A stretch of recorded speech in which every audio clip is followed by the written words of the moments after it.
Welcome back to your weekly dose of contrary opinion. Although I have noticed that the Rotten Tomatoes scores for The Last of Us on HBO have slipped slightly from their meteoric heights off of the first two episodes. The show currently sits at 96% for critics on Rotten Tomatoes and 93% for the audience score. If you click Top Critics, the critics score goes down to 90%. Maybe I am slowly wearing them down. Or maybe entertainment has gotten so bad that a show as mediocre as The Last of Us comes across as awesome. I don't have too much to say on this episode because it was one of the more boring filler episodes I have ever watched. So, let's get into the spoiler review for episode 3 of HBO's The Last of Us. We start out 10 miles west of Boston at a small river as Joel picks stones out of the water and stacks them. For reasons? The only thing I could come up with was that it was a sort of symbolic cairn for Tess. For whatever reason, he gets up and goes back to where he left Ellie. By herself in the forest. And that is a theme in this episode. Leaving Ellie by herself without any means to defend herself in a world gone to hell with the fungus zombie apocalypse. When he gets back to her, he takes out food. He throws the half-eaten chicken sandwich she was eating the morning Tess wound up blowing herself up, and all I could think was, I sure hope mayonnaise is not a thing in this dystopian world, or Ellie is going to wind up with the runs in a world where dehydration is always a concern. As she chomps down on the sandwich, she is looking around at the forest in wonder, saying she has never been in the woods before. Then, out of nowhere, she decides to rip into Joel, telling him not to blame her for the choice Tess and he made to take Ellie in exchange for the truck battery, or whatever it was they wanted.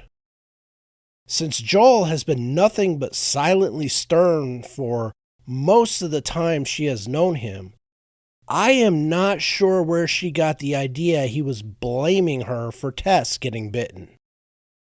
He just stares at her for a moment, like he pretty much has done almost the 90% of the time she has known him, and then nods, getting ready to move. She asks how much longer as they get started down a forest trail, and he tells her it's about a 5-hour hike.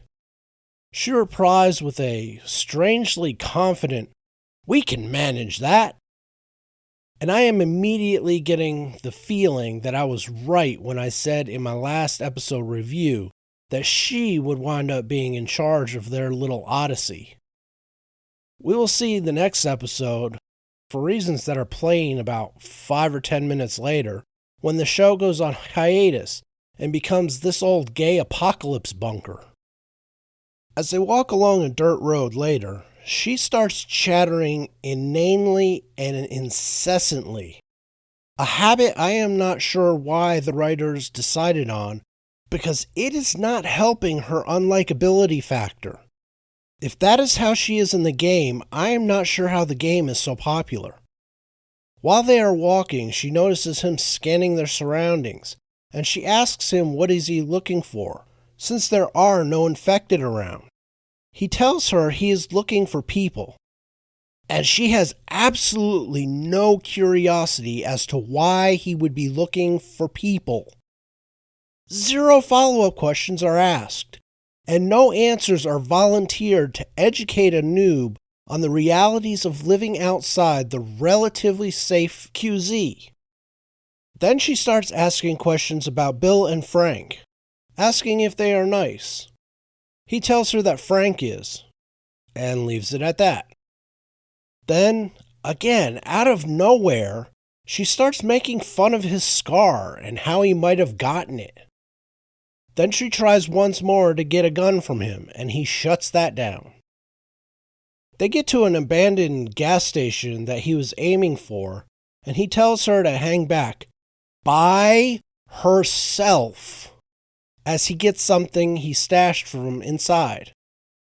Then we get another annoying vignette by Ellie as she excitedly runs over to the Mortal Kombat arcade game in the gas station, babbling about it as Joel looks for his stash. And when I say babble, I mean babble. It is completely and utterly inane. She then tells him she is going to look around. Again, by herself. And his only comment is that it has all been picked over already. She replies with a smug, confident, maybe, maybe not. So you immediately know she is going to find something. Something somebody should have found years ago. She asks, not overly concerned, if there is anything bad there, and he says just her. She goes about exploring while he tries to find his stash, which he hid a couple years ago and is having trouble finding. She finds a trap door and is stupid enough to not ask about it before deciding to open it all by herself. I am now understanding exactly how she wound up bitten in the QZ. My only thought as she's opening this trap door was, how did this stupid child manage to survive in a post-apocalyptic world for 14 years without managing to get herself killed? And then I remembered the moth thing. That the only reason she is in the story is because she should already be dead, but managed to find the considerate kind of infected that just bit and ran, rather than mauling her to death as well. And what does she do when she opens it? She jumps in after only the most cursory of examinations of what's inside. And what does she find? Oh, just a box of tampons and infected buried under some rubble. She approaches the infected and cuts a small slit in its head, watching it for a second before stabbing it in the head. Joel, finally, realizes that she has not been yakking his ear off for a while and starts calling her name. When he goes to find her, she comes out and puts the box of tampons in her bag, saying, "Picked over my ass."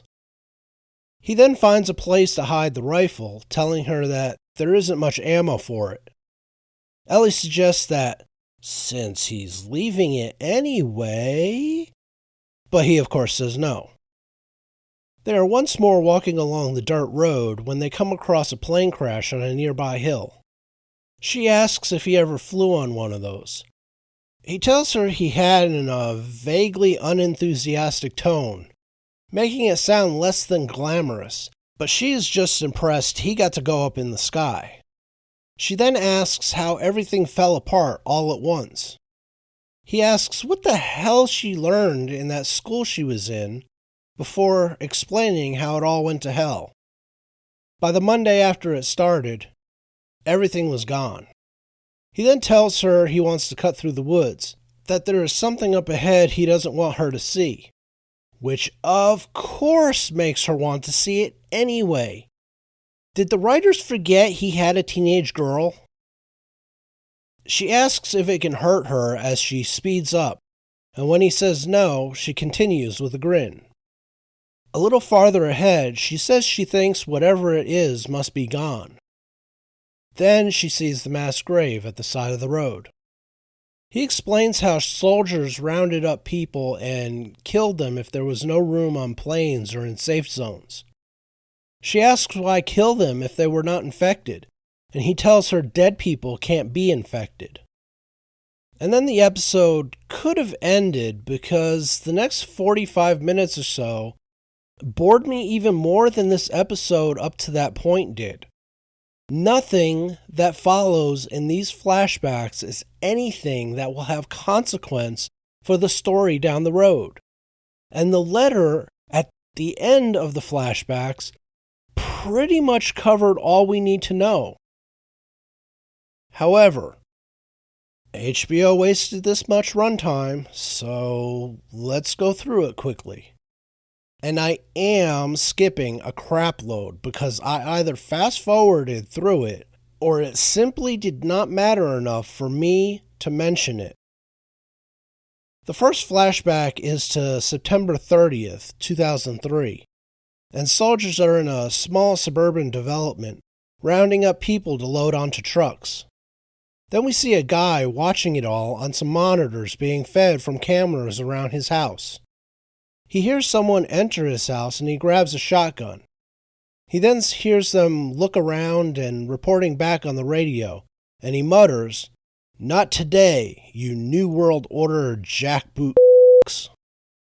Outside, the truck pulls out, passing a sign that declares it a mandatory evacuation area. He turns the lights on and we see lots of guns on the wall, and the gun and survivalist books and magazines on the shelves. He dons a gas mask and goes to make sure the house is empty and the soldiers are gone from outside. Then, with a smile, he takes off the mask before hooking up a boat to a pickup and hitting the gas station and the local Home Depot for supplies. While sacking the Home Depot, the power goes out, so he heads to the natural gas plant and turns the gas back on, noting that it had happened faster than he thought.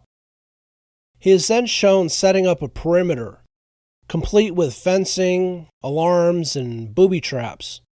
He then sets up a farm. They then show him eating when one of the alarms goes off and he sees an infected set off a shotgun trap, killing it. Shortly thereafter, he fishes a guy out of one of his pit traps after questioning the guy. The guy, Frank, asks for some food before Bill, the survivalist, sends him on to Boston. Bill lets him into the compound, and after feeding him and some piano playing, they set up house together, complete with naked fun time in the bed. 3 years later, Frank storms out of the house, raging at Bill in a full-on hissy fit because Bill objects to Frank mowing the lawn and painting the house. He also wants to fix up some of the shops because they are going to have friends who might want to come visit, to the dismay of Bill, who tells him they will not have friends because there are no friends to have. They then cut to the two of them having a lunch outside with Joel and Tess, Bill pointedly putting a cocked gun on the table. Joel says he is the same way, and Frank says, "Oh, you're paranoid schizophrenic too?" Bill replies, "I am not schizophrenic." Joel is amused. Frank takes Tess inside to show her something over Bill's objections. Joel takes the opportunity to offer to trade things to Bill that he can't get, but they have in the QZ, for things that Bill has. But Bill tells him they are self-sufficient and they don't need anything from him. As they leave, Tess and Frank chat while Joel hangs back with Bill. He tells him that Fedger won't come that far out, and he is setting up pretty good to repel infected. But if raiders come, the fence will never hold, and they will come at night and heavily armed. Bill tells him they will be fine, and Joel leaves with Tess. 3 more years later, in 2013, the two are jogging and Bill is having a hard time of it, but Frank takes him to a spot, then covers his eyes, guiding him to a spot where he planted strawberries. He tells Bill he traded a gun for some seeds from Tess, and more kissing ensues. A rainy night, presumably not too much after the strawberry makeout session, they get hit by raiders on a rainy night. Frank bolts out of bed when the fire traps go off, lighting up the night. He grabs a gun and runs through the house looking for Bill. Then he goes outside, yelling for Bill and distracting him from shooting raiders at the fence line. Of course he winds up getting shot. Frank brings him inside and begins doctoring him while Bill starts giving him instructions, telling him there are lists of things to do and keys. And then he tells him to call Joel because he can't be there alone, and Joel will take care of him. Then he passes out, but looks dead. Until, of course, the next time jump forward 10 years to 2023. Frank is in a wheelchair and Bill wheels him inside. Both look much older. They then show Frank painting a picture of Bill with some difficulty while Bill waters the flowers. There's much more, but I was bored silly by that point and long past caring. The next morning, Frank is in his wheelchair when Bill wakes up, and Bill is upset, trying to get him back in bed. Frank promises he will stay up all day because it will be his last. Bill suggests trying to find a doctor, and Frank points out that there was no cure for him before the world went to hell. He then gives him the dying man speech and asks Bill to do the day the way he wants it, if he loves him. That night, after dinner, they both drink poisoned wine, Bill only telling Frank his was poisoned after they drink. They then go to bed. Then Joel and Ellie show up sometime later. Joel senses something is off as they approach the gate. He punches in the code and they go to the house where Joel notices the flowers are wilting. He pulls his gun and calls their names as he enters the house. He tells Ellie to stay, once again, by herself, and yell if she hears anything. They find the remnants of their last meal, and Ellie wanders the house and finds the note Bill left. Joel goes to the bedroom, but it must be locked or blocked because he doesn't go in. When he finds Ellie, he sees the note and the key left with it. He lets her read it. The note tells them that the two are dead and he can take what he needs. Bill also tells Joel that he is like Bill, there to protect people even though they hate the world. He is to use his weapons and equipment to keep Tess safe, making Ellie pause in reading the note. Joel takes it and tells Ellie to stay there. He goes outside and rereads the letter before crumpling it. He then goes to the garage and looks at the truck, hooking up the battery to a charger. Back inside, he asks Ellie to show him her arm again. He tells her that he is going to Montana to find his brother. He was a firefly once, and maybe he will know where the base with the doctors is that she is supposed to go to. But he has ground rules if she is coming. 1. Don't mention Tess. As a matter of fact, they are to keep their histories to themselves. 2. Don't tell anyone about her condition. People will just shoot and not bother looking for themselves. And 3. She does what he says when he says it. She agrees. They grab what they can of what is left by Bill. She tries to get him to let her have a gun again, but he says no again. She discovers they have hot water and announces she is getting a shower. And then he is taking a shower, making a face at him.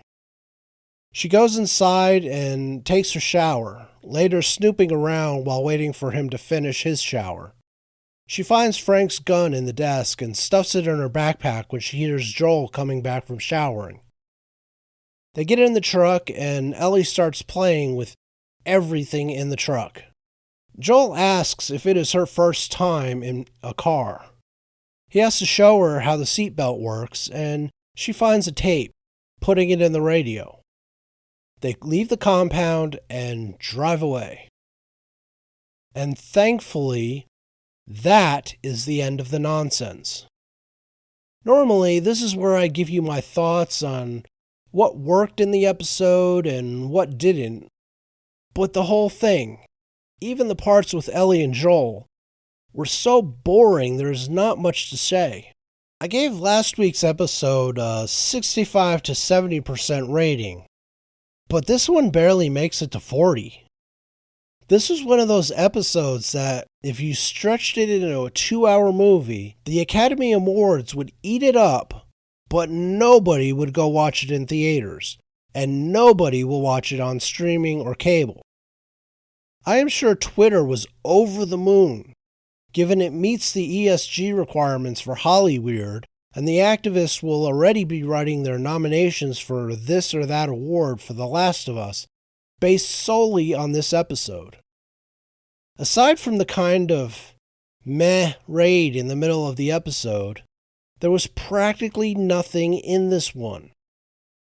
As with everything HBO does, it seems, it was beautifully shot, and the acting was good, except for when Bella Ramsey was on screen.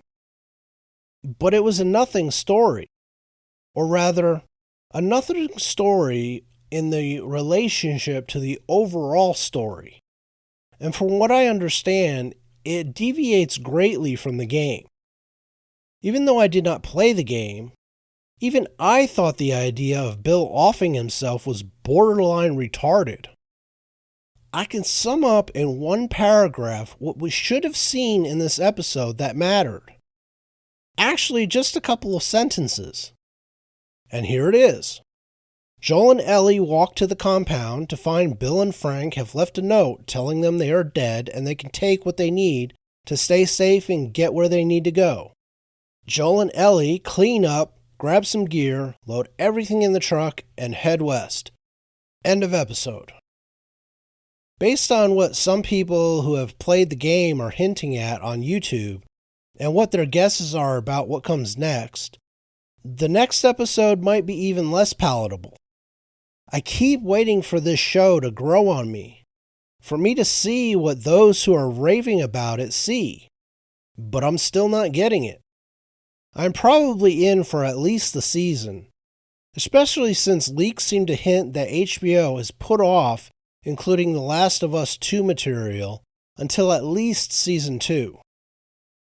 But unless this show gets markedly better, I will probably bounce at season's end. There's nothing in this show that is making me care about any of the characters that have survived. And the ones who clicked for me died in episodes 1 and 2. Bella Ramsey just gets more annoying to me the longer she is on screen. I thought maybe she would get better with her and Joel out of the QZ by themselves, but not in this episode. Hell, they were barely in it, and I was already wondering why he has not ditched her yet. From everything I have heard of the first game, I was not expecting to dislike Ellie this much.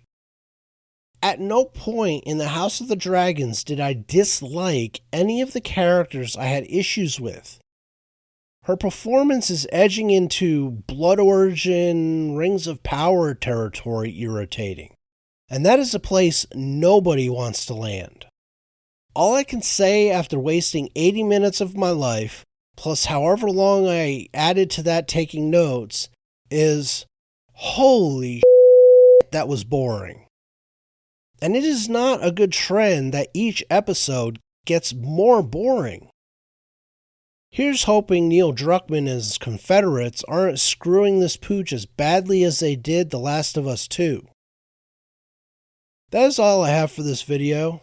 If you like what I do, please hit the like button and share the video. Please subscribe to the channel and make sure the bell icon is clicked on so you are notified when new videos are uploaded. And please leave a comment or constructive criticism below. I may do a review of the first episode of The Ark on Sci-Fi for the next video.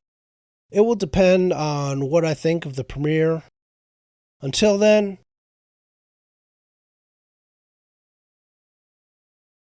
tschüss.